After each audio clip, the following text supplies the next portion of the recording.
நண்பர்களே, TNPSC group 4இல் கேட்கப்பட்ட கேள்வி எண் 127. எல்லோரும் பாருங்கள், தயவு செஞ்சு. யாராவது இருந்தாலும் எழுதி வச்சுருந்தாலும் பக்கத்தில் பாருங்கள். தமிழ்நாட்டின் 2024-25 பொருளாதார அறிவிக்கையின்படி தமிழ்நாட்டின் நகர்ப்புற பணவீக்கம் 2019-20 ஆண்டில் 6% 2024-25 4.5% குறைந்து காணப்படுகிறது. பணவீக்கம் எல்லாருக்கும் பணவீக்கம் எல்லாருக்கிட்டையும் காசு இருக்குதான்.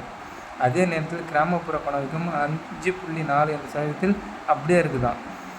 அப்போ கிராமப்புறத்தில் எதுவும் வளர்ச்சி இல்லை. இது முக்கியமான அரசாங்கத்தினால் இதுக்கு காரணம். இது எதனால் இப்படி குறைஞ்சிருக்குதான்?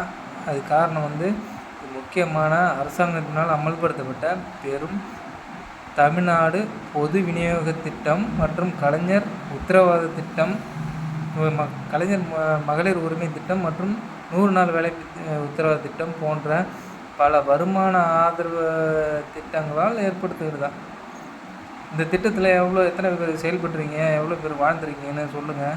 உங்களோட வாழ்க்கை திறன் மேம்பட்டதை சொல்லுங்கள் யாராவது.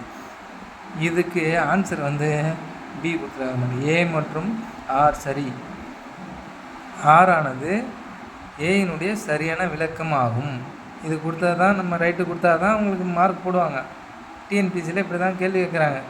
இந்த ஆட்சியை பற்றி தான் கேள்வியே கேட்டிருக்காங்க 3/4 வயசு. இதுக்கு என்ன பதில் சொல்கிறதுன்னு ஒன்றுமே புரியல. நிறைய கேள்வியை அரசியலை பற்றி தான் வந்திருக்கு, அதுவும் திமுகவை பற்றி தான் வந்துருக்குது. இதுக்கு என்ன பண்ணுறது? எப்படி வேலை கிடைக்கும்?